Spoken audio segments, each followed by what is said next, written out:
I think we're going to eventually have to change the intro. I realize it's become less about the mainstream left and more other things. I think more against robots. Yeah, so I'm just saying.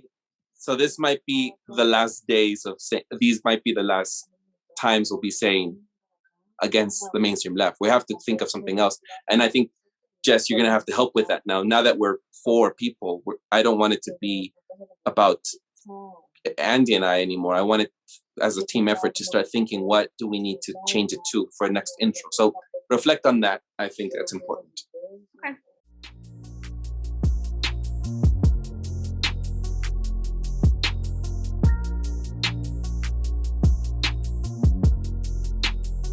Welcome to What's Left, a weekly political discussion challenging the mainstream left. I'm Eduardo with co-host, teacher, and socialist Andy Lipson, and writer and teacher Jessica.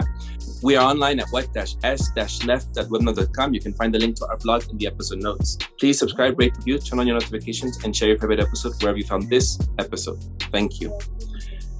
Right.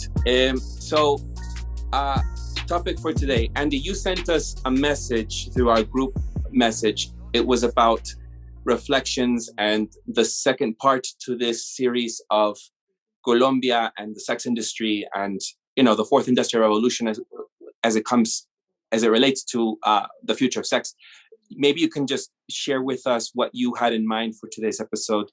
That might just be just a small switch or change or modification to today's topic. Yeah, well, first off, I just thought, because a lot of things came up for me in both filming that episode, but also watching it again. So I felt maybe we should have some reflections on what that episode was about for us, like what came up for us. And certainly I want to hear from you on that, Eduardo. And then there was that question that came up about the specialness of the nature of exploitation in the sex work industry as compared to some of the other things. I think that was a good thing that Jessica opened up. And then I thought maybe we'll talk more about some of the stories that, like, what's the nature of the work you're seeing as you're hearing those stories in Colombia. So sure. All right. So I guess I'll start off just because I think it was obviously a piece about me last week. So it only makes sense for me to share what has happened since now. I think the first thought is I'm glad we're a small channel because that's the first thing I thought. Because I just received, through Instagram, some private messages from folks which were nice. Some were genuinely interested in knowing more about stories or specifics about my life. Others were about, these were direct messages, people who know me, who listen and watch our show, tell me, why didn't I tell them about aspects of my life before? Which is hard for me. Obviously, I had said it in the episode last week. And still others sort of were asking, it was interesting. Some were asking, like, maybe if I still give any of these services, and no, kidding aside. So that was okay. That didn't offend me, but it was not the intention of the episode. I just want to make sure it's clear that this is not for me to make a promotional video that I'm offering videos. I mean, not videos. What's Left is not your pimp. That's This is terrible. No wonder you wanted to change the opening. I can see now why. Oh, Jesus. That's funny. It's funny. It's fine. It doesn't bother me. I've gotten a lot of other weird and negative solicitudes, requests in my life. So, all right, let's start off with reflection. So, I guess I will say this. For folks that want to know more about specifics or stories, or even just what was it like working, someone asked me, what was it like working differently from in the UK versus France and in Mexico versus the US? I can talk about that on a separate, I have my own channel. It's not really a channel. It's just an account, really. I have one video on there that's me and my friends here in Colombia, but it's in Spanish. If folks really want to know, that's fine. I can delve into it more. I don't plan to make my own YouTube channel. I really don't have the motivation to do that. I appreciate what we have here. So if folks really want that, I can do that. I don't want it to become this story about me. It really does do something, gives me lots of anxiety. I've already shared that when I share things like this publicly. So that's one. So if people want that, that's fine. I will explain what differences there are between countries. I will say just quickly that in France, it's less about how attractive you are versus in the USA. I'll say that. So it was definitely different. The other one was, why didn't I say any of this before? You know, I had a family member who listens and asked me, like, concerned, you know, like, why didn't I do something? Like, why didn't I reach out? Or why didn't I ask for help? Or, you know, this isn't, I'll speak for myself. I cannot speak for other people, right? It's not, was not intended for me to receive sympathy or to get some, like, I'm not trying to share a tragic story. And I think the people who have asked me that, I understand their genuine concern and their love for me. It's just, it feels to me invasive is the word. Like, why would I share everything about my life? Do you both share every single detail about your life to every single person who is in your life? Like, I don't think you do, Jess. Do you? Like, do you share every? No, I mean, we don't have to, Andy, right? Like, I don't think that we share everything. Andy knows me for a long time. You didn't know me when I was younger, like, you know, but you know me because of a connection we had through someone else. And that doesn't mean I was going to share with you, especially since you knew me at a time when I was raising, you know, a kid, and you were there, and I wasn't telling you at the time what I was doing after, you know, picking him up and taking him tutoring, and then after that, you know, dropping off lunches for the homeless, and then still at midnight doing other things on my own time. Like, this isn't something I'm going to be sharing with you just because we're friends. I don't know what the concept of, yes, I'm close to many people, but doesn't mean that everything is, I share every aspect of my life. So I almost feel it's like a complaint. I don't mean for the person listening on the other end, for me, for them to think that I'm seeing them as like they're griping about not knowing aspects of my life. I don't want them to feel that way. It's just, we all have things we're not ready to share, maybe, right? Or we may not ever share them. You know, that's fine too. So those are kind of things that I didn't. I don't know if I expected or did expect it. I think I did. I sort of didn't, because I thought not everyone who knows me watches what's left. So that's something. Other people shared about their own experiences. A few people shared, and those I think I'll keep to myself. I appreciate those who have shared that. I think everyone's going to have a different view on this, and I think most people don't know someone who's experienced like sex work on a personal level. I don't think a lot of people do. So it is sometimes interesting, and curiosity arises, and people want to know more. No, and then the other one was praise, and I appreciate people who reached out and said, I really liked it. Thank you for sharing. And I appreciate those people for that. I would like to move away from me, and I would like to focus more on folks that are here in Colombia, because that's what I came here for. And I also would like to talk about the future of sex, because it's a very interesting topic and what we need to be worried about. And those are the concentrations I would like for us to focus on. I think it's interesting. YouTube is a platform where people do like personal things. No, it's like, that's why I think people gather likes and views. People like personal stories, and that's always going to be there, and that's fine. I think there are other important issues in the world, but I appreciate that. I mean, when I post things on my Facebook, it barely gets a like. I think there are algorithms there. But when I post a picture, it suddenly gets 50 likes, you know? So it's like, I think it's just the nature of how these things work on social media. You know, personable things are always interesting. I mean, people really liked Andy's wedding stuff. You know, it's like people like personal things. So I appreciate that.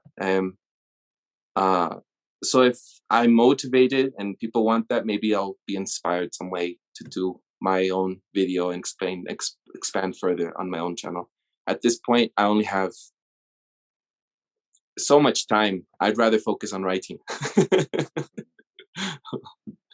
So those are my initial reflections of people's response. Maybe I'll share my reflections since my own personal reflections, since honestly, I'm still feeling emotionally something. I don't know what it is, how to pinpoint it, but I do want to remove that video. That's just something I feel like I want to do. It's not something there are aspects of my life that I'm not sure if I want to share in those experiences. And that gave me sort of anxiety. And so I have to choose carefully what I share and what I don't share. I'm still figuring that out. So it's a big, as I told my therapist today, it's a big jump to go from sharing hardly much of that part of my life to suddenly sharing it online and having it in the cloud of the online world forever. So it's a big jump for me. And so I'm just going through the motions of what that feels like for me. So that's it for that. I'm glad it gave many people a chance to see. People said that I had a very good way of sharing how one thing led to another from like point A to point D or whatever. And that was interesting for folks to see. Yeah, maybe I'll think of more stuff to share later on. I'm curious from both of you. Jess, do you want to go next, or should I say something? You go next. Well, yeah, I mean, Eduardo, I really appreciated what you shared last week, and issues did come up for me even in the episode. And I'll probably share that now. And that's what honestly, when I hear the people who are asking, who do love you, who are saying, why didn't you share that with me? Honestly, they're having some sort of issue with the material. Like that's how I read that, because, you had referred to a past with me before. We've known each other for a long time, but the first time I heard the whole story was last week. And part of me does wonder if, as your friend, because look, the running joke on this show has been you saying, hey, edit this out, like edit some of the things we have these battles all the time. That is your MO. Like, you're the guy who's trying to take all these things that I'm like, wait, it's fine. It's fine, Eduardo, let it go. Like, and you're like, no, Andy, that has to go. And you went from that editor to expressing and exposing a lot of your past. I feel like value could come from it. Well, it came from me. I appreciate you sharing it. I do think it could help others. I do wonder, as your friend, if I did the right thing. I wonder now, looking back, if I should have pushed more on, is this really where we want to go? Like, is this where you want to go? Because, even as I was doing the first edit, of like the video before I sent it to you, I was like, wow, there's a lot of stuff in here. And part of the reason, well, this was just a very difficult episode for me. It was like, I think I told you that, like, while you were doing your description from A to B to C to D, which only on the second edit did I see, wow, look at this honestly masterful job of showing the progression and like how you really explained how you moved from there.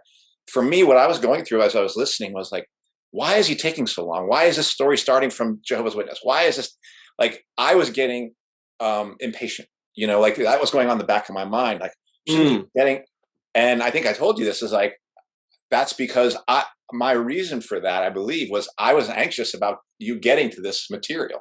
Like, and I was feeling anxiety about it. So the longer you were taking, the more I was getting nervous, you know, and not for you, just for me. It was something that is just, you know, I'm like, how am I going to feel comfortable hearing this and talking about this? And I wasn't sure what I was going to go through. And I was partially comfortable, partially it's like, you know, these are not terms. Talking about masturbation, it's not something I think about that when we did What's Left, that was not one of the top items that I thought we were going to be talking about.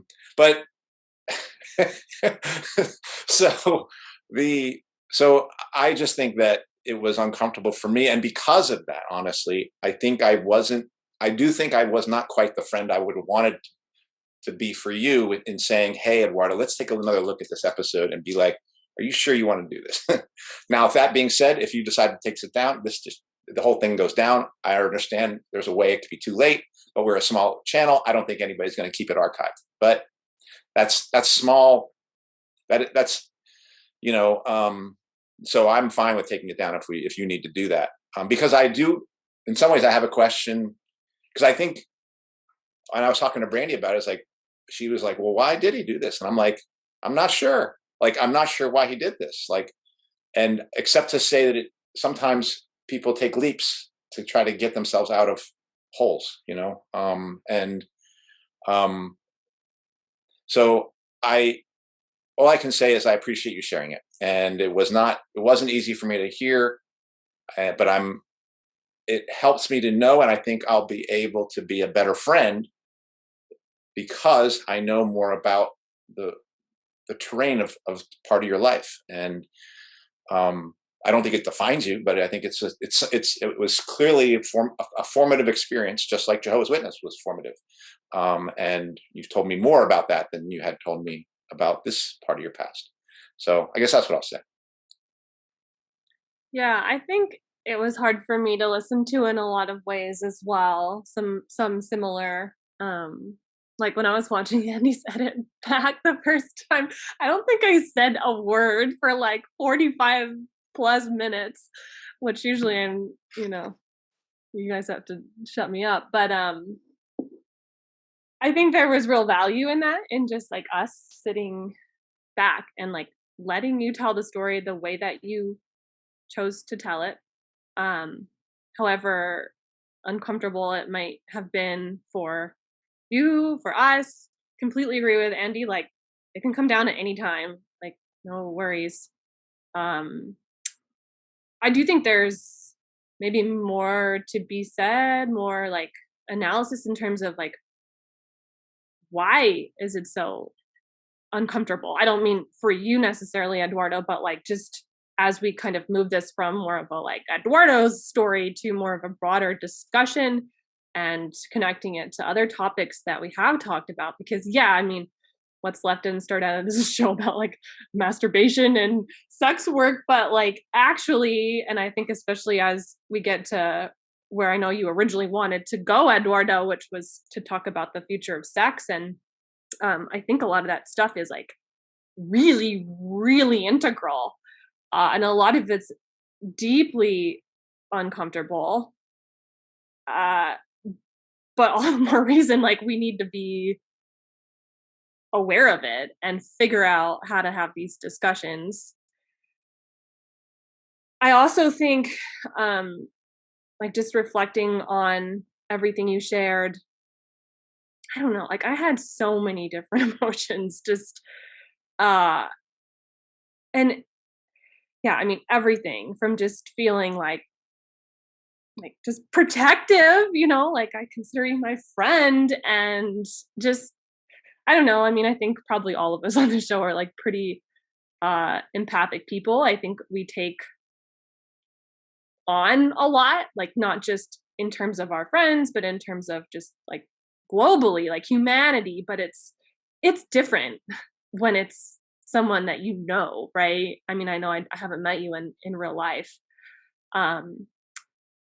And I had like, I don't know. I mean, I think also for me, and I kind of mentioned like this was one of the first times I'd really heard like an in-depth story from a male perspective about this industry.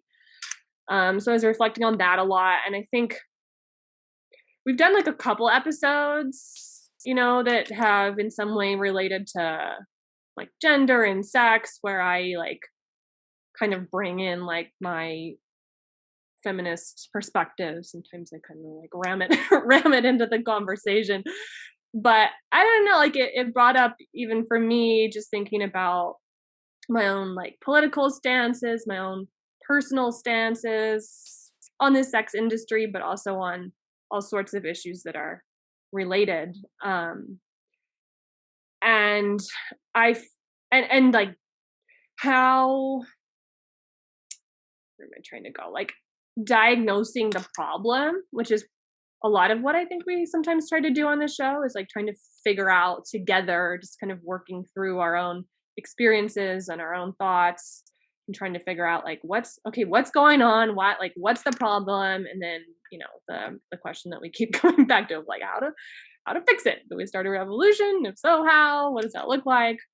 And like for me, one of the, like I sometimes feel, especially, I don't know, just struggling like to express myself. Andy and I were talking about that trajectory before we started recording, but like critiques of capitalism and more of like the socialist lens that especially Andy and Kenny, right, like bring to the table, and then the sort of feminist lens,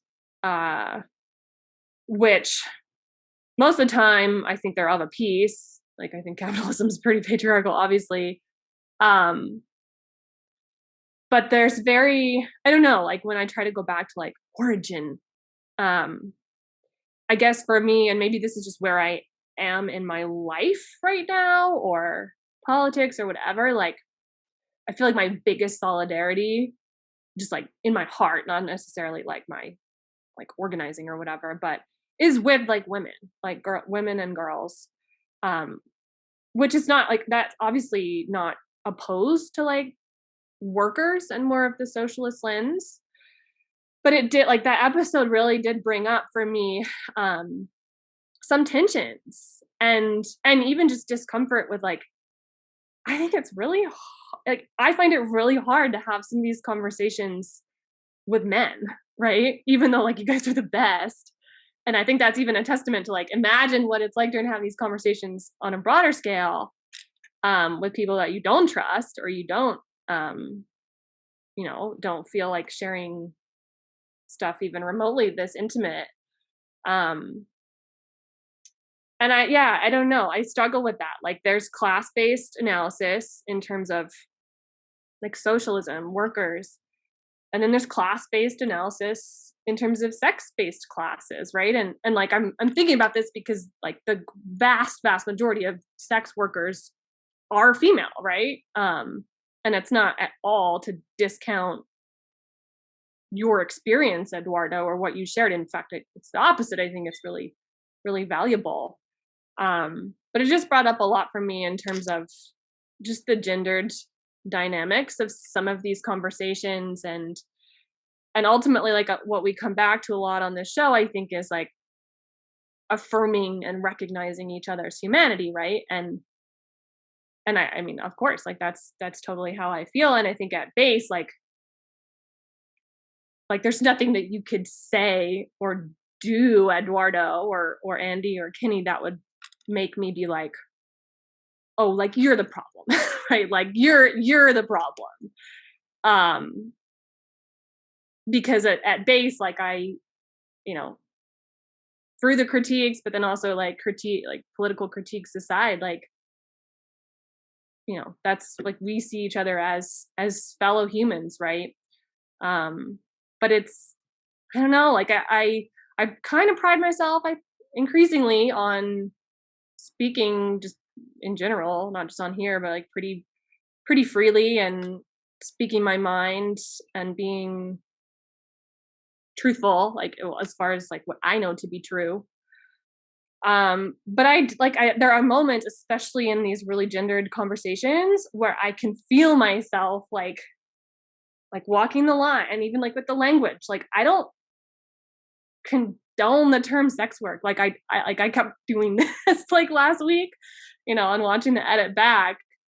I don't know, just stuff like that, where I'm like, I don't like, obviously I I don't want to just constantly be like, here's my opinion, whatever. But it's just interesting, like the ways in which we kind of self-censor, like even when people were super like freely, open with. Okay, that was a lot of rambling. I'm gonna stop there. I want to comment on what Jess has said, but I don't want to interrupt you. Did you want to say more, Jess? No, please no. So I want to state that this is, part of the reason why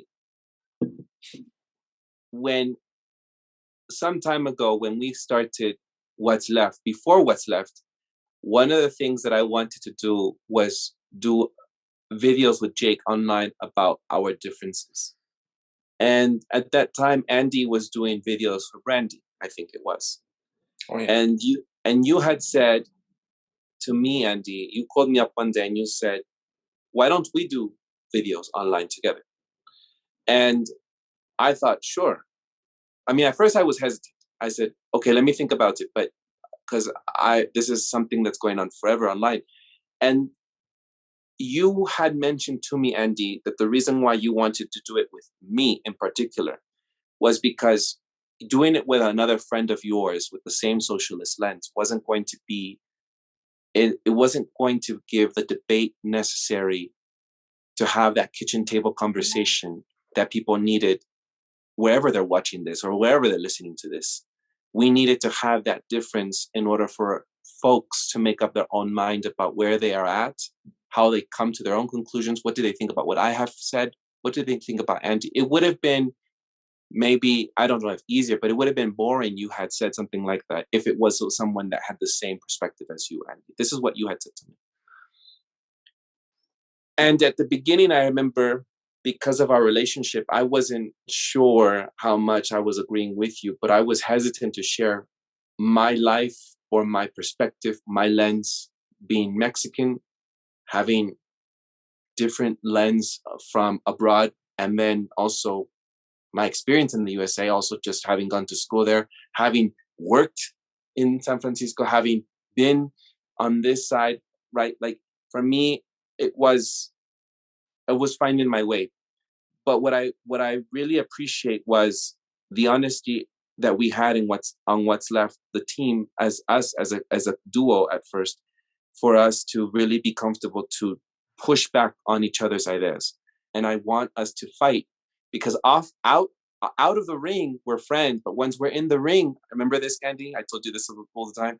Once in the ring, I can't have you, crying about this, because I'm not going to be nice.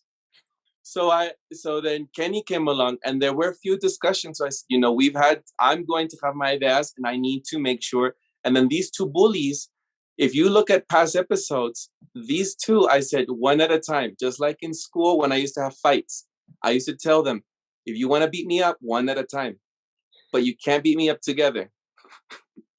And so eventually, then Jess, when we had considered having another person on, it was like a relief, It wasn't because you and I can share the same ideas. I don't want that. It was because it was someone else with a different perspective, not because we're sharing the same ideas, because it's like, okay, someone else has a different perspective. I have at that point of our show, we were seeming like it was one perspective versus versus one perspective versus two versus one. It was at that time. Do you remember, Andy? I'm rambling too, but we appreciate your difference, and wherever you are at, you need to push back and just say it as it is. I appreciate your lens. I may not always agree with it. I know I don't always agree with Andy, and I just like your perspective, and that is also like, I'm not a socialist. I'm an anti-capitalist. And to me, socialism, I have issues around it. And I've said it in episodes before, but I'm attracted to it, but it's like not my preferred choice of it. And I appreciate that, we can have that discussion and that debate on What's Left, because it's very necessary. And I think we already have two strong voices of socialist people here. So it's like, a relief that we don't always have to agree. So anyhow, I think we're going to have to chomp some of that down. what I just want to say is, say it as it is, just uncensored. I appreciate, but I understand that fine line because I've been there. Not because of what's left, just in general. When you're talking in public, I feel this way when I'm talking to other people on the spectrum, wherever politically they are. Sometimes I find myself editing myself or sort of trying to dance around what I want to say, and that's just the nature of the way that these conversations around politics are, I think. Anyhow, I'm just reflective on that. Yeah, and well, first off, I think I think there's probably a reason you didn't bring up your disagreement with the term, because you were like, you recognize this is Eduardo's episode. This isn't about that discussion right now.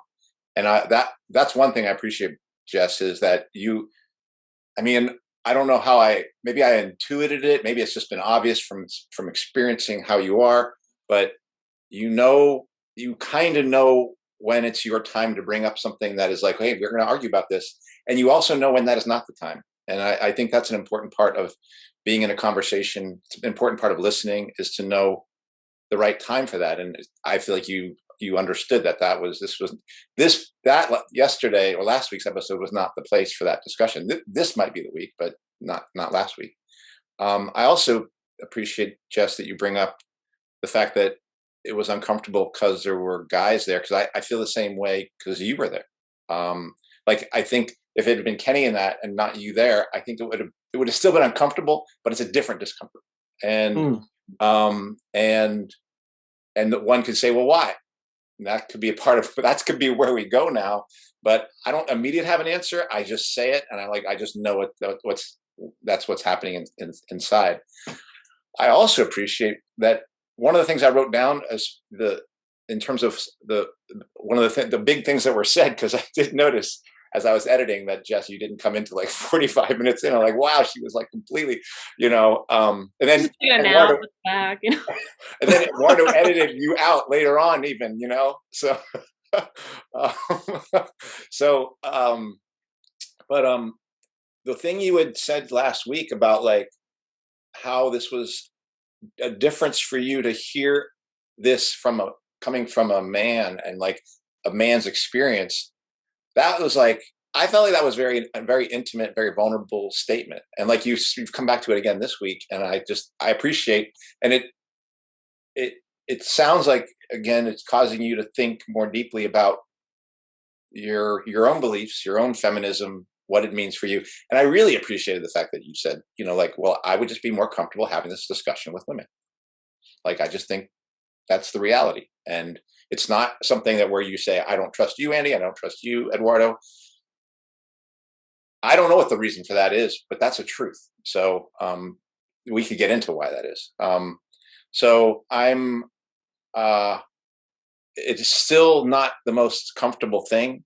And I don't even know if I want to talk about why, but I'm glad we're at least saying it here. And I again appreciate that I can talk to you too, and we would have Kenny here as well. But I trust you all, and all I can say is that that's important to me, is showing that trust, and when that gets sent out, it's like people either see it or they don't. Why don't we start there? I'm curious. There's three things I'm curious from Jess. Why it was uncomfortable or not, or what is interesting about hearing it from a man's perspective, and then Andy, I'm not quite clear your discomfort around sex or your discomfort around talking about it with the presence of a woman here. Talking about sex work. Yeah, and like just any sex stuff, like it's like, I think it would have been easier if we could replace Jessica's square with Kenny's. I think it would have been a little easier. It still would have been uncomfortable, but it would have been. I don't know if Kenny will feel like that's a compliment or a critique. Yeah. Well, I guess I'll start off, and then you both can share what you want. I don't look. I was talking to someone earlier today, and I shared this episode. I mean, I shared it I was talking about it in Spanish with him and one of my housemates, and I said, what I was doing in Colombia, and I also talked about my own experience. And I noticed that I got uncomfortable talking about sex again, but I realized I got uncomfortable because I don't know how much another person is open about it. I personally am not uncomfortable with it. I'm just not uncomfortable with it. If you've done the things that I've done, you don't feel discomfort after a while. If someone is comfortable with me, or if at least they allow the space, they can feel uncomfortable within themselves, but they don't talk about it too much. They just feel it because it's like, okay, it's there. I'm aware of it, but just let's move forward. Then I can be comfortable. So I'm not uncomfortable. I think people should be open to these conversations. I think society, I think abusive relationships, I think stigma, and I just think overall the taboos of this of something so naturally human are what plays into our discomforts, right? Especially if you've come from a place where that wasn't normal to talk about. I don't feel discomfort. The only thing I feel is discomfort from people judgments. That's what I feel.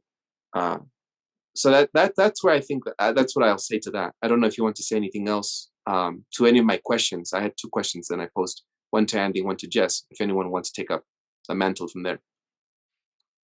Whether are you uncomfortable, or what changed your perspective, or what is notably different in listening to maybe if you heard it from a woman versus now having heard it from a man? I think two things that are coming to mind right now. There's probably more. The first one is that and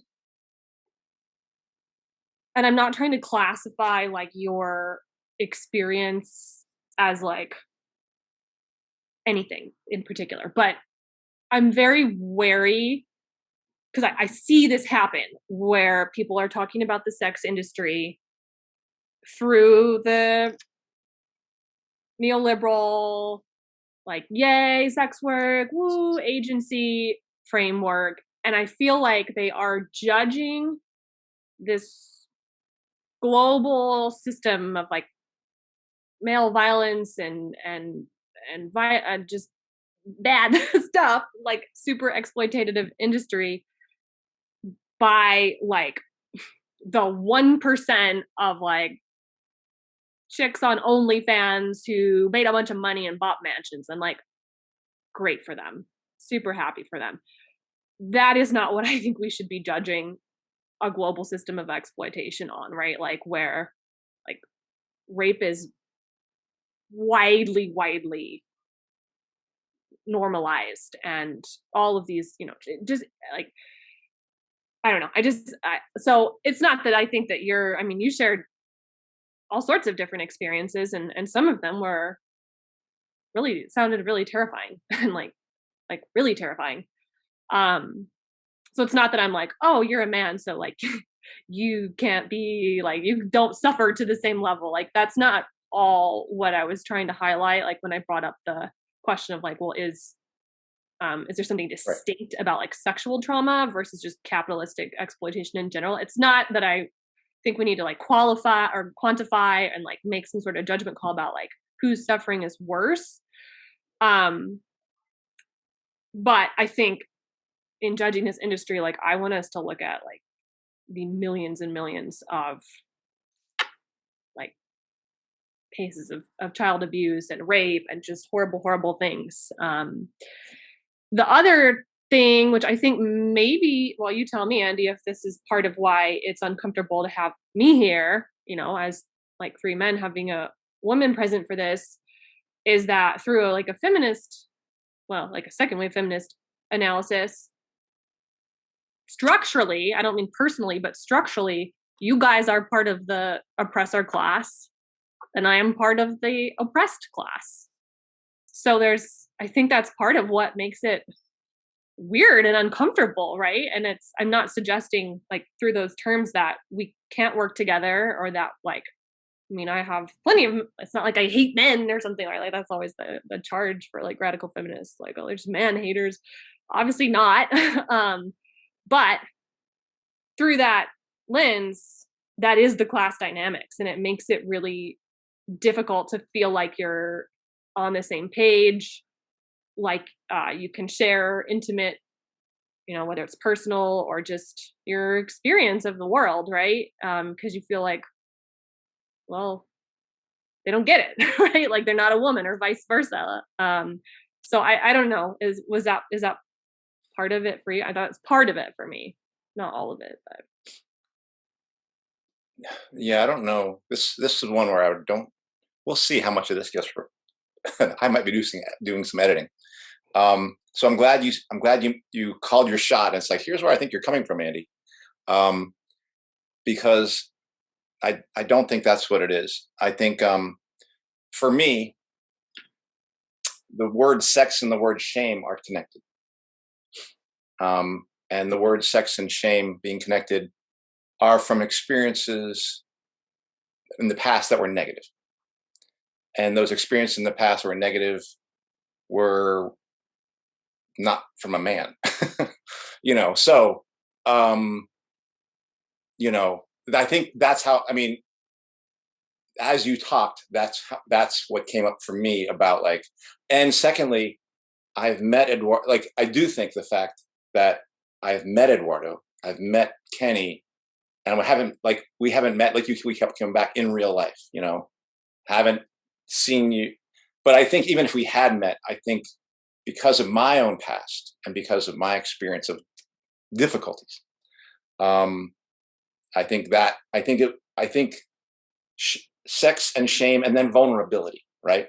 Because something where you feel shame about is where you're most vulnerable. And that's where I'm least likely to want to open any window into my own view of these things, to say words about these things, to speak about them, because what comes in my mind is a wave of laughter and of this notion that I would be exposed and be seen as there's something wrong with me, and so it's much more likely that the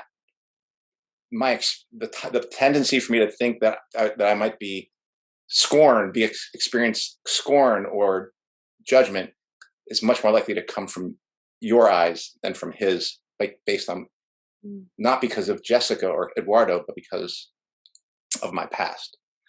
So that's what I think is going on. All right. So a few things come to mind. I'm not going to speak about.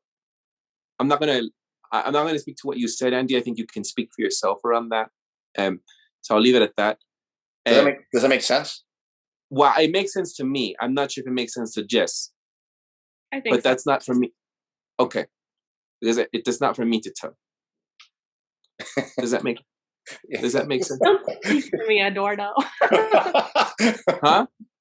What? I said, don't speak for me, Eduardo. I'm just joking, though. Yeah, it makes sense. Shame. Yeah, we're all so freaking traumatized, aren't we? Okay, so I wanted to say this. So a few things come up for me in what Andy said, not because of your personal experience, Andy, but it comes up. I don't know if this is the episode this is going to be part 4 or whatever, but so I agree. Here's where I'm still finding my way. So I'm finding my way. So I'm trying to leave my liberal, progressive mind, activist mind away, that sort of student movement-led feminist kind of talk on, that wave of feminism where it's just tied to the Democratic Party, if you know what I mean. It's tied to the left, the mainstream left, the conventional left, the university academic left. I'm trying to move away from that. But at the same time, I acknowledge, for me, the reason why I walk with my housemate, my roommate, to her work. Why do I walk with her? I know why I do it. What I'm just trying to say is I don't do that with my male roommates. Why don't I do that? Because The fact is, they say it. It's not like they're talking politics here. They just say it. If I'm by myself, something's going to happen to me. But if they see me with you, another man, the probability is going to be less that something's going to happen to me. This is their words. These are their words, right? And I don't walk with my male roommate to his job. We walk because we want to chat. But I don't walk with them for that extra layer of protection. So it's not like I can just say we're all the same, we're all workers. There are obviously differences. I don't feel comfortable for her to walk by herself because I've seen how when we walk the streets, I see how the men eye her. I see how they eye rape her, and I feel so protective of her.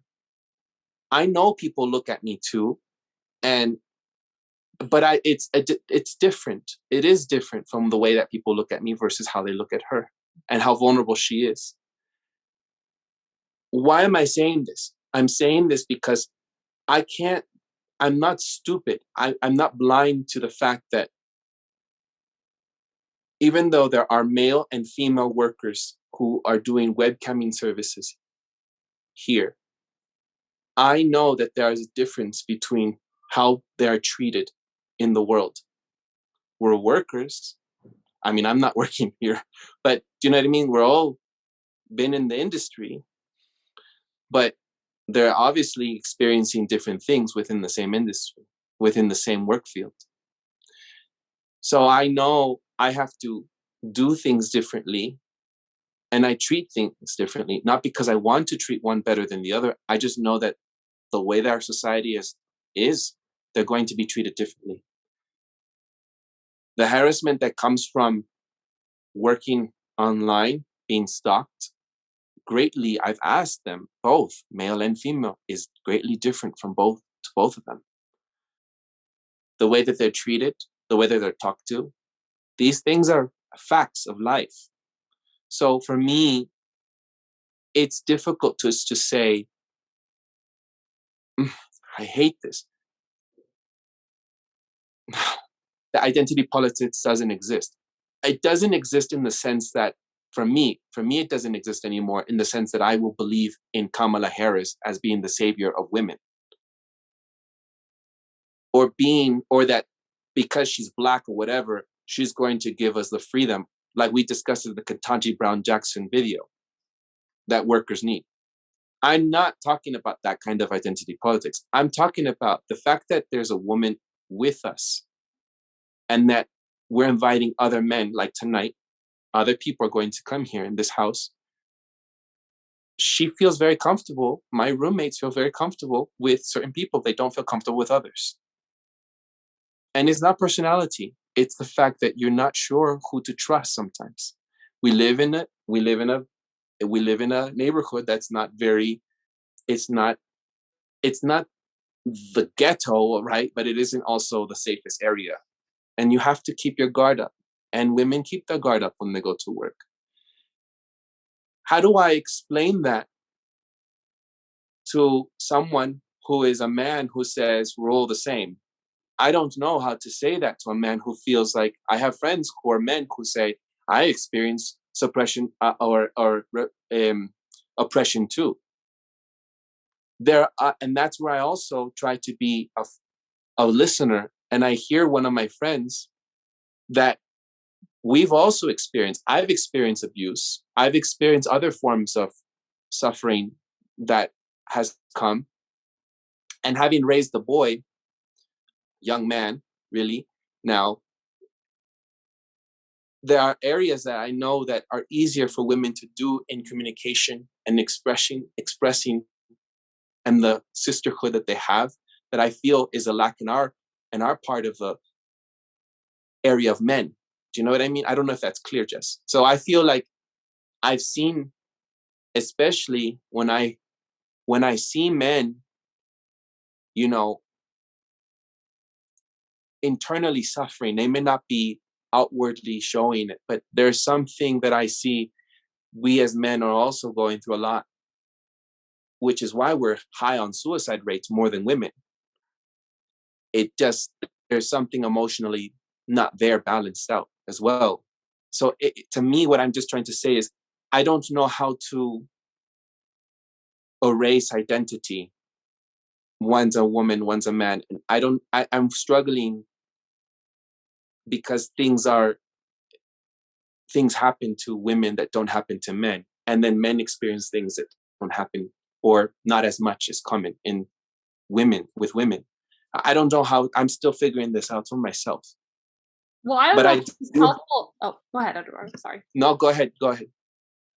Just, I mean, I don't know if it's helpful in supplying even just like the language, but to me, like, that's one of the fundamental things that radical feminism specifically supplies. It distinguishes between identity politics, right, where you can identify as whatever, like that is a like abstract thing, versus a class-based analysis, like a sex-based class, right? Like I can identify as a 6-foot male, but whatever identification, identity politics is not going to protect me in a situation, where say I'm being raped or robbed or whatever, right? So I don't know if that helps at all, but for me, like that was one of the sort of aha moments, like when I first started reading radical feminist texts, is like, oh, okay, it's actually class politics, right? And it's totally distinct from something like, Kamala Harris being celebrated as like some symbol of liberation, which she's not, obviously. There's a thought, something else came up to mind that might help this thought. There are women here in this I told you I was volunteering in this organization, this group where people are getting support. I feel most comfortable talking to men. Not because I feel comfortable, I feel uncomfortable talking to women. I don't feel uncomfortable talking to women. I just in this industry, I just see how the social workers are able, because they're women mostly, are able to connect with them, but I don't see how they're able to connect with the young guys. And when I speak to them, I hear them and their stories. And one Colombian worker, he's been raped twice. And the space, the level of talk, or the space, or the to have that conversation is not there. I was struggling to see how is this conversation, who is having this conversation with him. I just spoke with him and he shared this with me, and he hasn't shared this with anybody. But because I'm a guy, he felt comfortable sharing it with me. And that isn't to undermine someone else, like the women that I saw there, their experience. It's just that I feel in this moment I was needed for him, not for them. And so it just, to me, it's like, at the same time, I walk with my roommate to over, like, do you see how this is all like, how do I'm figuring this out in my head. Like, we're so complex and so traumatized. Everyone has a lot of things going on, it's hard for me to say one group is not, but then one percentage wise, I do see women more attacked than men. I've seen it on the street, whistled at, irate, talked to in a certain way, undermined, ignored. I've seen it, like, and I'm always asked my roommate, can you walk with me here? Can you talk for me? Can you say this? Why is she saying that to me? Obviously, there are reasons why. I can use my face, my beard, my mannerism, my voice, my roughness, whatever, and acting, whatever it is, to be able to shield people's ways of being with her. Do you know what I mean? And yet I'm here giving more comfort to men on this side when I'm volunteering. Yeah, I think there's a lot of things that come into my mind, and for me, the thing I'm wondering if I'll be able to do is to both talk about these political questions of identity politics versus class politics versus even maybe radical feminism, but also keep on this personal area because they are combined, and I don't want it to separate them out. So the personal is the personal, and then where there's the political and we don't agree, we can disagree with each other. But like, so for me, and I think it's interesting. So I really appreciated, Jessica, that you first said, maybe Andy, you're running into the thing that you're kind of coming from that oppressor place, you know, like that's why you didn't want to. And I think it wasn't that. It is actually a result, what I would say is a result of a shared experience of some kind of oppressive, abusive experience. And that is what really, and so it was that might bind us in some ways. Because and the mistake that I think that the difficulty I have with identity politics from people who are trying to fight racism or fight sexism or fight, you know, sexual exploitation, fight all these things that I'm against, and think that there's answers to be found by changing a system. The identity politics says it just divides us all up on the basis of the different ways we experience those things, because they are experienced differently. Like the fact that we all are exploited does not mean we all experience the same level of exploitation and experience that exploitation in the same way. When I have student teachers who are female, who are like, I'm supposed to be a master teacher, and then I talk with them about, okay, here's what I saw you do, but when I tried to do that, I caught a lot of hell from so-and-so. And I was like, well, who were those students? And I hear, well, number one, number two, number three, and they're all male students. And I'm like, well, you were doing the right thing, but you're in a world of sexism. Like, so the things that I can do, the things that I do, and I don't have to experience that. You're going to go do them, and it's not necessarily going to work because the blades are spinning faster in that room to cut you up because of the various wrong ideas that other male workers in training have about thinking that you're the problem, not somebody else.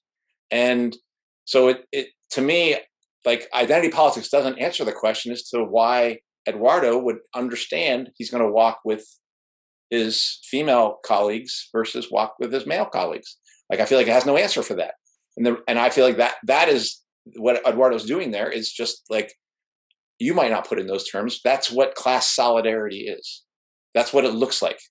You know, I mean, it is in a recognition about, we all live in this exploitative and abusive system. We don't all experience the same amount of it or level of it or type of it, but we are all subject to it, and we all need each other to stop it. I mean, that is the fundamental thing. And the reason identity politics is not just doesn't work, but is antithetical to that for me, is it ultimately divides us on that basis of a differing experience and obscures the commonality. And then it doesn't allow us to see that we're all in this together. Oh, no, you're not, because you did this. You experienced that worse, or I experienced that worse. And I'm like, but dude, we're all catching hell. And I get it. And you might want to think that and if I think I'm benefiting because I catch less hell, then that's on me, because that, you know, good luck with that, because we can see where this is all headed, you know, in terms of fourth industrial revolution. There are deeper prisons that they're all being created for us right now. So I guess I'll leave it at that.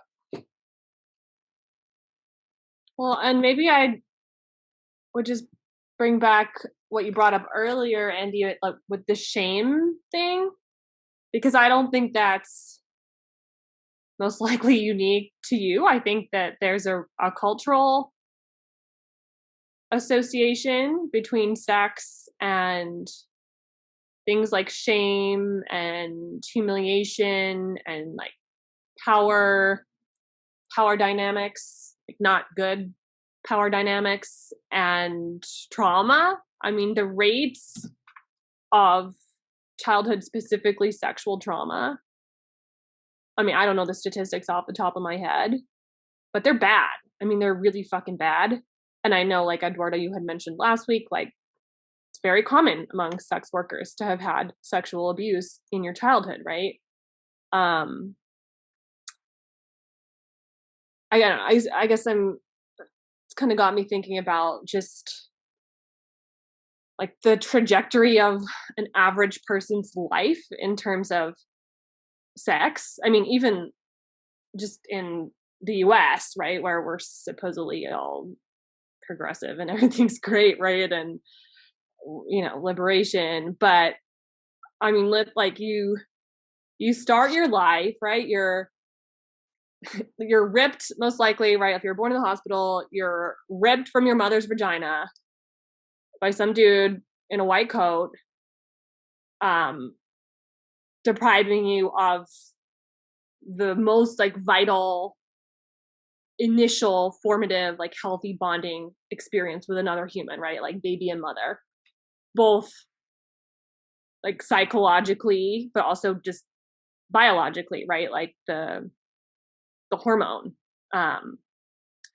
So that's how it starts. If you're a male baby in the United States, right? And I mean, we don't have to get into this issue, but you're most likely going to be genitally mutilated, right? Which is really, I think when we talk about like sex and concepts of like masculinity and trauma, like that aspect of our culture is often really overlooked. And it's also like the US, I think, is the only country on the planet really where that's, you know, where like routine circumcision is carried out outside a religious context, if I'm not mistaken. I know like whatever, UK, Canada, like it's still, I'm not sure how common it is, but I know in the US, like it's pretty much standard. So let's say this is a male child, right? Like they grow up, hopefully they escape childhood without overt sexual molestation or assault, you know, although a shocking number of people do undergo those experiences, you know, and then they get to what, like, I think the average age is like 10 or 11, where they're going to be exposed to pornography, right? Well, they're exposed to the internet, of course, right? And by whatever puberty age, right? Like they're most likely going to be on the internet daily, if not hourly, especially if they have a smartphone or their parents give them access to a smartphone. I mean, like half the internet's porn. Like literally, I was literally trying to stream a fucking Harry Potter film the other day, and there's like porn popping up, like pop-up stuff, like really violent, like just fucked up stuff. And that's their sexual education, right? Because sex ed is a joke still in this country, despite like all the neoliberal, you know, efforts to educate people. So that's going to set their expectations for sex. That's going to carry out cultural programming. And I mean, just to come back to like the hormone like thing, they're like young men are climaxing to this shit, you know, not just, you know, whatever, probably hundreds, thousands of times, right? So there's not just like a cultural programming, but there's a chemical programming happening, right? Because it's, you know, orgasm obviously is one of the most chemically powerful mechanisms that a person can experience. You have neurotransmitters, right?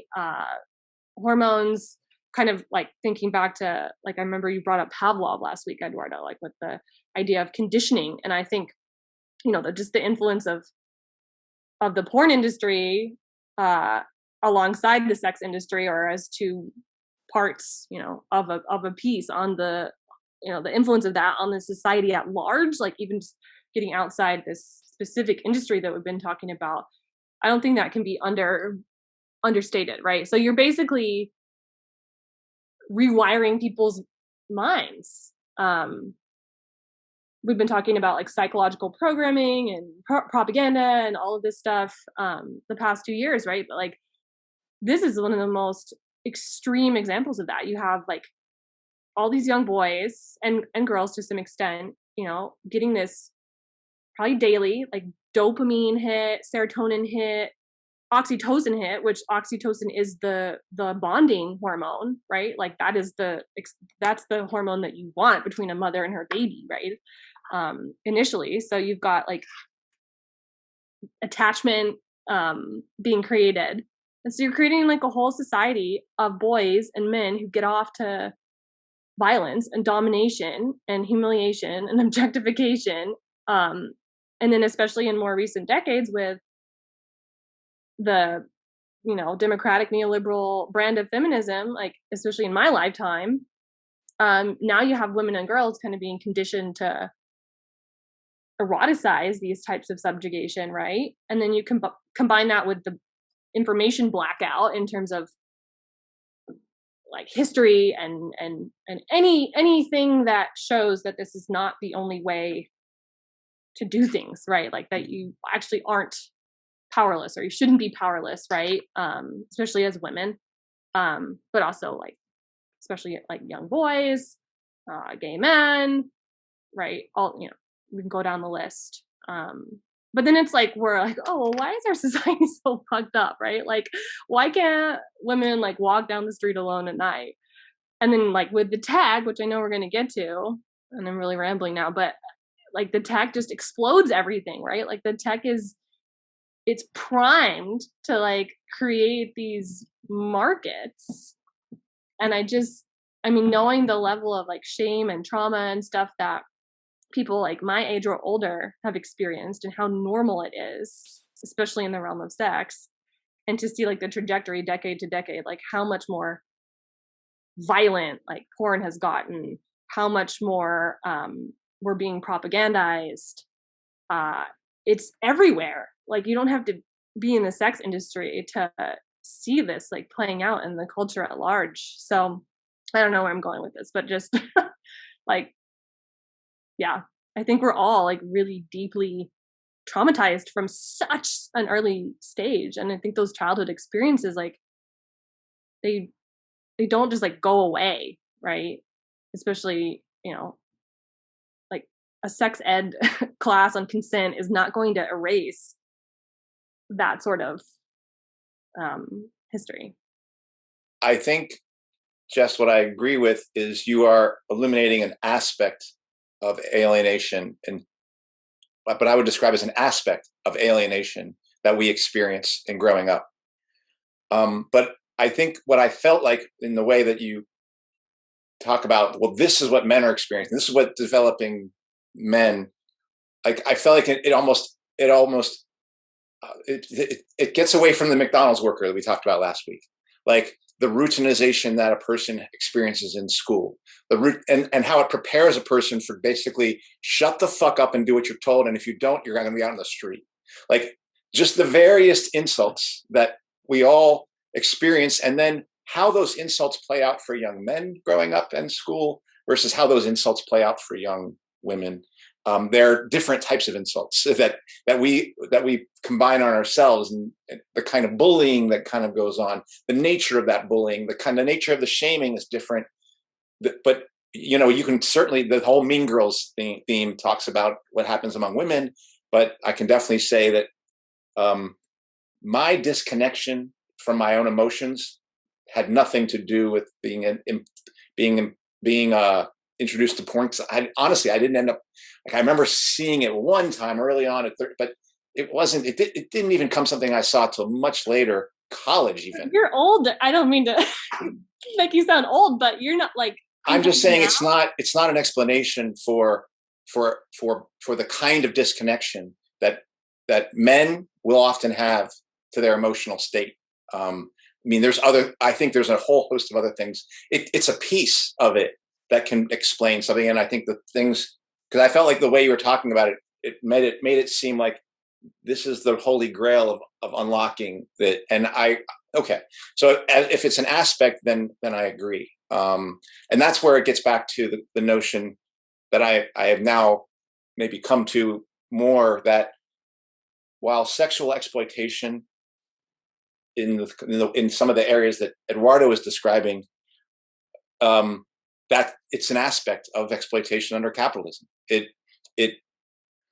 it is part. It shows why the system is so broken, or why it needs to be taken down. To me, because one does not have to. Because what's interesting to me when Eduardo spoke was he was like, I had not been raped, and he talked about that. But then you did talk about, Eduardo, some episodes that were extremely frightening, that were like, that would be very traumatic in terms of the level of fear that would come up. So what happens for us often under capitalism is like, well, I'm not experiencing what that person, I'm not homeless, so people do this thing where they kind of separate out their experience, I think in some ways as a way of escaping the notion that for whatever reason that we are all trapped in this thing, and that we are stuck in it. And that, like, Eugene Debs has a quote, let me see if I can, that thing, like, if there's a prison, I'm in it, and if there's a lower class, I'm of it. Now, I think people often think when he says that he's like, that's some sort of moral thing, like, oh, he's like Mother Teresa. Maybe he was thinking that, but that's not what I hear in it. It's not a Mother Teresa thing. It's to say, it's like what we say, like at our school, I think our school at Mission, when I was being a union activist, it was clear to me that the way to evaluate the fairness of our school was the experience of the most mistreated worker. You could not understand it from some of the people who were favorites of the principal and things like that. The way to really understand what our school was about is to look at the person who's being most mistreated. And that really tells you that's what's going on in the school. Not because everyone's experiencing that, but because that really establishes the bottom line of the system that's in place. And I think that's what we live in. We live in a world where the way to understand what this world is really about is to look at the most people most experiencing the worst stuff. That doesn't say that I'm experiencing that, but that's what our world is. That's how to evaluate this system. And I think people often try to say, well, in a sense, well, I'm getting something better than that. Not to be like, oh, I'm so great, but almost to avoid the fact that, no, you are in the same prison. This is your prison too. You might not be there now, but that's the prison you live in. And I think people often try to see that difference as a means of avoiding understanding and even acknowledging what a deeply broken thing we live in, and at least broken for us. And I would say us as men, us as women, us as whites, us as blacks, us as immigrants, us as native workers, us as transgender, us as anything. Like but when I say us, I am talking about worker, because that's not true for the capitalists. So again, that's a political speech in some ways, but that's what I feel like that's why I do feel like to speak of the differences is important, just to help people understand, or help us understand how deeply flawed what we live in is. But if it's a means of saying, well, that's not what I've experienced, so my situation isn't as bad. No, it is as bad. And in fact, I can think of families where there's abuse in the family, and one person's physically abused, one person's sexually abused, one person neglected. And I can think of situations where that person who's neglected, who didn't experience the other abuse, isn't any better off. Like, they just have a different thing. And in some way, it's not worse or better. They're living in the same hell. And that's the thing I think we can miss if we want to talk about difference just to understand and to understand our own situation, then I think we're getting somewhere. But when it gets to, for some people, I don't think it's happening here, because I know all of you want to change this world. But I think there are ways people sometimes don't try to separate that out to say, that's not happening to me. That can never happen to me. And it's not true. We live in a world where the worst experience that is happening is one that's possible for all of us.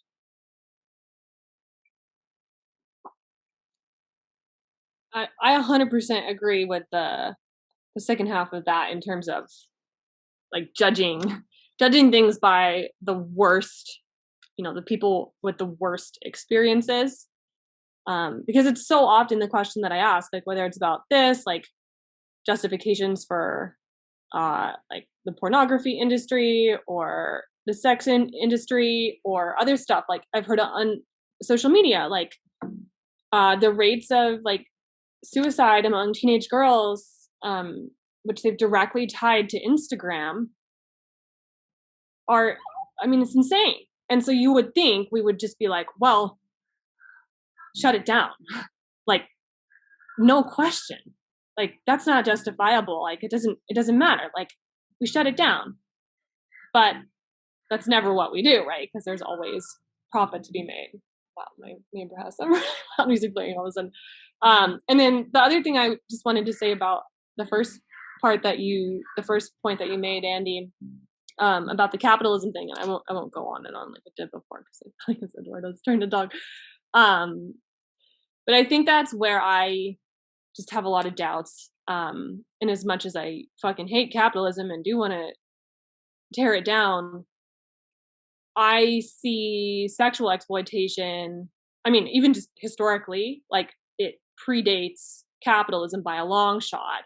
So when we're talking about like work, like I don't just see this as like ordinary, like ungendered work, which is not to say better or worse, but it does have its origin in like literal chattel slavery, right? Like the first slaves, like women were the first slaves. And if you go back, and I wish I had it in front of me, but a really great book that kind of looks at this is Gerda Lerner's, I think it's called The History of Patriarchy or The Origin of Patriarchy or something like that.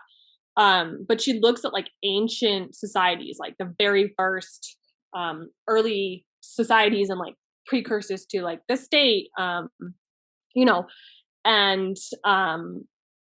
you had the exchange of women for specifically for sexual use by men, right? So like this idea of like male sex right, and that was eventually incorporated into their economic system, right? Which eventually over centuries led to capitalism. So to me, it's like, I'm not saying that like, oh, like what I said about like porn, like, no, I don't think that's like the key, but I do think like this particular form of, yeah, male sex rights and sexual objectification of women, I think that is like the foundation. I don't think it's just like a product of capitalism. And I think if we tore down capitalism, I'm not sure that would.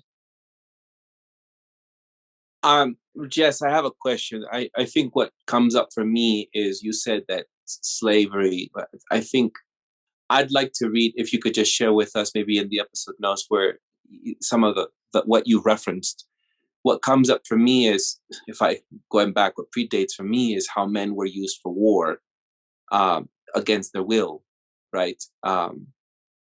And how because I do agree that women were historically used to, especially to be used, they were basically trafficked, right? And then, so that's why I wonder what would be, and it's not like which happened first. It's nothing like competitive nature of like women versus men, because that's not my lens. But my question comes up because of war, because of territory and fighting. A lot of conflict happened in tribal times. Men were forced to go to war whether they wanted to or not, and young men. And so that for me comes up when I think of historical analysis of how genders were used. Do you want to say anything about that? I was just thinking about that myself. Yeah, no, and I can give the link. I think Lerner's probably like the best source I can think of on that. But I mean, what you just said though gets me thinking, you know, one aspect of this that we haven't really gotten into is like the connection between the sex industry and militarism and imperialism, right? I mean, because that's huge. Like everywhere armies go, that's where it explodes. Like way far back in history, all the way up to like, you know, you had sex trafficking and the sex industry totally blow up in Afghanistan, in Iraq, in Yemen, right? And it's not a coincidence, right? So, yeah, I mean, obviously there's a different form of exploitation happening in terms of drafting usually very young men young poor men, right? Poverty draft even today, to carry out this work. Yeah, more on more on the term work, but I mean, yeah, like that's part of it, right? Like this idea of servicing male sex right. Like when you have armies, you need an army of. I mean, this is the argument, right? That you need an army of women, mostly, to appease and supply that like male sex right. And you see, I mean, and then obviously like rape being used as a specific weapon of war, as well. I don't know. I didn't really answer your question, but I was thinking about the question about whether this type of work is different, because it is different. Having worked in the industry, having had female colleagues, I didn't take offense to what Kenny had said last week, because I know Kenny and I know his intentions. But I would take offense if someone else said that's exactly as working at McDonald's. I would take issue with it. It's not the same as working at McDonald's. I'm sorry, it's just not. Maybe the 1% or the less than 1% of the people who actually just want to do this because they feel they want to be sexually liberated, or they have high libidos, or they just feel like this is the perfect work for them. Wonderful. Maybe they're the ones who can be considered the same as they can unionize or whatever, and they can be on the same level of a McDonald's worker. That's fine. But for the rest of my former colleagues who I cherish, love, have seen their struggles, and wrapped into a cycle of abuse and violence, and not able to get out or exit out of their abusive relationship that they have with clients, with economic differences. I'm sorry, for me, it's not the same. But I guess even as I pose that question, I would say the same as the military. I would say that it is also not the same as sex work, but I would say that if not now, because people are volunteering, but I would say, I was trying to think about what I had said about the question about men who were also used and trafficked. Well, they weren't trafficked, they were used against their will to go to war. I think I was trying to say when I posed that question, it's like, it is a different field as well. You're forced as a kid, because before you were an adolescent, when you went to war, you were forced as a kid to go kill someone else against your will and to go live in harsh conditions. And they were old boys. That's another level of trauma, another level of, murder and violence and harsh conditions, and being dictated by different levels of systems of who your commanders are, and even hazed, by other colleagues. I think that to me is also not the same level as a McDonald's worker. These are my thoughts at this moment. For me, it's not to say they're the same. This is where the identity politics stuff kind of start to get confused, because people, you're saying that's the same. It's not the same. But what is the same is these are relationships whose transaction is mediated and often bound by fear, by degradation, by contempt, by bitterness, by that experience of you're nothing. That's what all these have in common, because this is the message. The worker is a commodity. That's at least that's the Marxist explanation. You're a commodity. You are a commodity in a system where you have no power, because you're being used as a transaction. Your existence is transactional in relationship to how things are produced in society, whether it's whether it's producing a sexual revelatory experience, whether it's producing the capture of land, or whether it's producing hamburgers. I mean, what you're not part of that equation. You're a tool. And that's what the fourth industrial revolution expresses its most.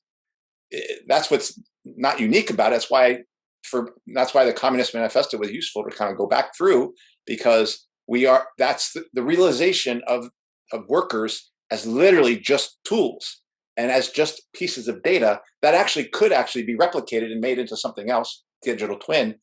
That's what we're seeing. It is advancing that way. So to speak of it as the same is only to say these are all sets of people who are experiencing the same types of degradation and alienation and contempt, and exploitation is the common word, but not to say that it's the same amount or it's of the same character. But once you start talking of its character, I actually start to think you start to get more into the divides. Then you say, well, then, soldiers have no basis for being part of something that would unite McDonald's workers with people whose jobs, because again, Eduardo, you've had many jobs. You just told us about one of your jobs. There's other degrading jobs you've had. Being a para was a pretty degrading job, and that we could talk about what that was like. This one of the reasons you ended up having to do this other job, second job, third job, was because you didn't get paid enough as a para. And so it's a job. I'm not saying it didn't have its impact, but there were other things. And we are often conditioned into feeling that the degradation we experience at work is more normal because we've been routinized through the education system. We've already gotten used to that. It's been built into us that this way we feel, or rather not feel, that we have no power, or really we don't have any say. And if we do think we have a say, it's an illusion. That's just that programming runs much deeper, I would say, because it's what our education system is built to inculcate in you, that your experience as a para was kind of normal, or somewhat normal, and even my experience as a teacher is normal. So I guess that's what I would say. Just to add to this question of is it distinct or is it important to discuss whatever distinctions there are? I guess I'll just throw out some of the distinctions that I have heard, reading or hearing experiences of former prostituted women. I don't know. There's always exceptions to everything, right? But I do think if you take, I don't know that this really applies to your stories. Well, I don't know, some of them, Eduardo, because I think some of the example you described of someone just paying you to talk to them for an hour and stuff like that, and then some of the work that you ended up doing, which sounded almost more like therapy's not the right word, but there's something really amazing and human and positive, which I think we all kind of hit on a little bit briefly at the end of last episode. But let's just think about the average prostituted woman, right? Mm-hmm. And you think about work or labor. I think, some people argue that this is the only job, or certainly one of the only jobs, where there's no skill, really. And I'm not saying that to minimize people's experiences and certainly the suffering that they go to, but I've heard it described directly from prostituted women as the only skill that's really required in a lot of this work is the ability to disassociate from your body, or to withstand a certain amount of pain or humiliation or disgust or whatever. And so that's one that I've heard. I know a lot of sex workers are they're dependent on substance abuse in order to get through many of these experiences, right? Like you see way higher rates of like on the job drug use and alcohol use. I'm not saying for everybody, but I think that's worth noting, right? Like what other job, like you wouldn't send drunk dudes into combat. So I mean, yes, that is a horrible form of exploitation, but I don't know. It feels different to me somehow. I think for a lot of women too, like it's one of the only jobs where the more experienced you get and older, right? Because there's a lot of demand for very, very, very young, like children. The more experience you get, the less you're paid, the less desirable you are for this job. I don't know. There's a couple others that are not coming to my mind right now. I mean, for me, like, I don't think that any of those things that I just listed is really like what it boils down to in terms of the distinction, which I think is important. And I think it is different. And I'm still like, even a week later, I'm still kind of struggling to find the words. But to me, like, I mean, maybe it's something about how I feel about money, but I think like prostitution to me is commercialized. Like, it's not commercialized labor. Like you said, Andy, like capitalism, right, commodifies our work, commodifies our labor. To me, prostitution is not commercialized labor. It's commercialized rape or assault, right? Because I don't understand how money changes. Like if somebody does not want, sexual advances or sexual contact, I don't understand, like just on a human level, how money suddenly changes like that idea of consent. I understand like people need money. They're like many people around the world are doing this for subsistence. But I think that's as close as I can get to like trying to boil down why I feel like it's different. I don't know. Yeah, go ahead. I think what changed, even in having this conversation with you, is just that something I've been not intentionally avoiding, but just I haven't talked about much because it's not my experience. But what you brought, what is different about this, and again, we don't have to agree, but this is good for the audience to make up where their stance are. What is different about this is the more darker, very darker side of this industry, which are children. And even if we were to say women who are working for economic reasons and they're exploited, someone could philosophically argue there's still a choice there. Someone could almost say, I'm just throwing that out there for people. People could say, they really could be doing something else like beg, But for those cynics who say, philosophically, there's still a choice. I would say that there isn't a choice when it comes to children who are trafficked in this industry. In the very darker side, there just isn't a choice. You are, and of course there are women like that, even adults who are trafficked. I don't want to undermine, but I just want to get down to the cynics who might just be out there saying that there's always a choice in the matter, whatever. But there are children who are trafficked sexually and even used. I will just say there was someone here who told me how did they get started in the webcamming industry. They said that they started off by being as a child they were filmed. They were pictures were taken of them, and they were these pictures were sold online. This person I should mention, I always try to talk like these things are, if anyone is like, these people I'm speaking to are now adults. They're people in their 20s or they're 18 and older. So I just want to be clear because I'm not talking to kids here. I'm talking to people who have experiences from the past. So their pictures, pornographic images of them and video footage of them have been shared online for other perverts in the world. And that's how they got started.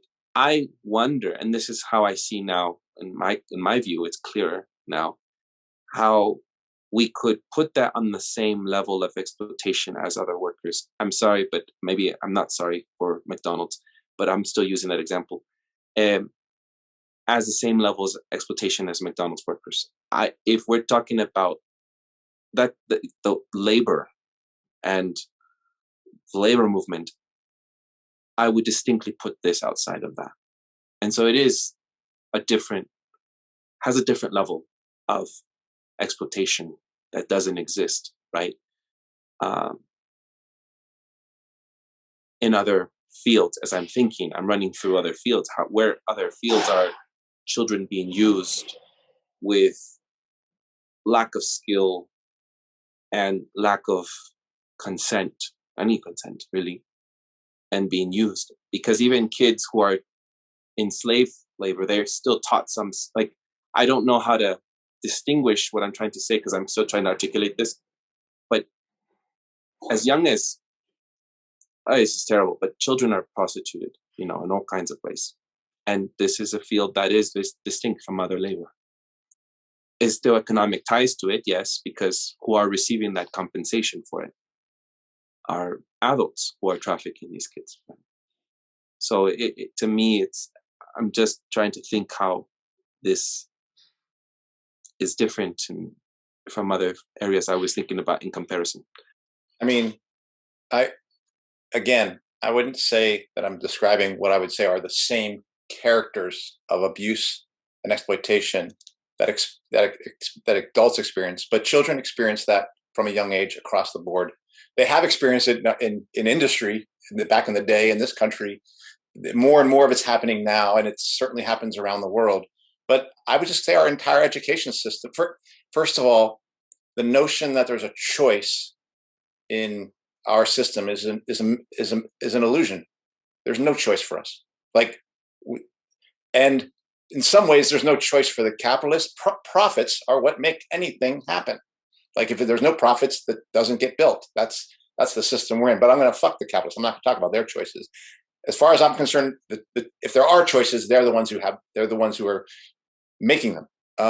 Choice doesn't exist for the working class, and children are bred up in this system to accept that they have no choice. That's called the education system. So that I would describe our education system as a mental sweatshop, preparing people for no control. And one of the aspects you can see that it's not unique.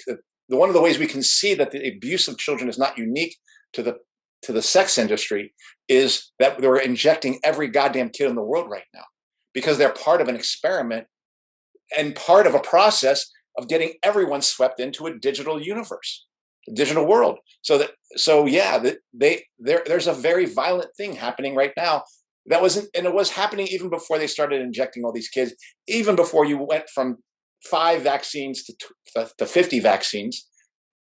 That's been our system. Our education system is an abusive, exploitative system. That's basically has one role, which is to accept that abuse, and be prepared to accept the fact that you will have no choice throughout your entire life as long as you're a worker. So I understand that's flattening everything out. So it gets rid of the distinctions. I'm doing that intentionally because I would say we live in that world, and all of us live in that world. Well, one thing I guess I will say about like capitalism, I mean, obviously, but how it functions, right? Like it's self-propelling. So I think, especially with like the sex industry and tech, which maybe we'll get to next week, I don't know, that like the demand, like it's more and more and more, and it's not just like that demand exists, right? Like they create markets, right? Through pornography, through culture, through imperialism, through armies, right? They create markets. And then if you combine that with like pushing enough people into poverty, there are always going to be people to provide, so-called like services. And then if you train a population to find sexual gratification, through like commodifying or objectifying people's bodies, or some would say their labor, and in my view, like debasing women and girls and children and some men. And I think that's been done really successfully. Like if you do that, they will keep demanding more, just like people are demanding more vaccines, right? In some circles. So it's not just more of the same, but everything, kind of like I was talking about earlier, like a lot of the sex industry, it's gotten more extreme, more violent, more shocking, right? And it's like, well, where does it end? And I guess what we're seeing now with like fourth industrial revolution, right? Like where it ends is AI and the metaverse, right? Because you can only abuse somebody's physical body to a point. Like it is mortal, it will break. So I guess if you go, if you go to the metaverse, right? Like there's no limits. We should wrap up because at 5:00, which Jess is at 5:00, I got my counseling. I'm gonna have to talk to my counselor about this episode. This is the first episode I think you're gonna have to really edit, Andy. So You're poor counselors, both of you. Oh my god. Let's wrap up because I also my roommates are getting anxious. If you can, because I hope what's been useful is for people to hear the different aspects of that discussion, so people can decide for themselves how they think about this stuff. But I do think this was a good debate and discussion about this stuff. So we're not going to solve it here because I think we're going to, but I would like, Eduardo, maybe you to have the final word and then take us out. So I'm just grappling with these thoughts. The conversation was very important, I think, because it brings up things for me.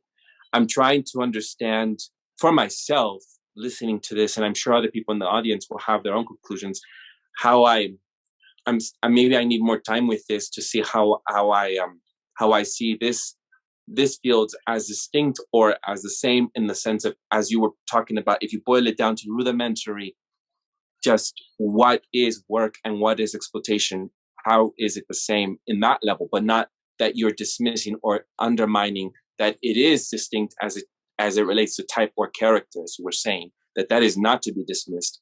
And I know you, Andy, so I know that you're not trying to undermine any sort of distinctions there.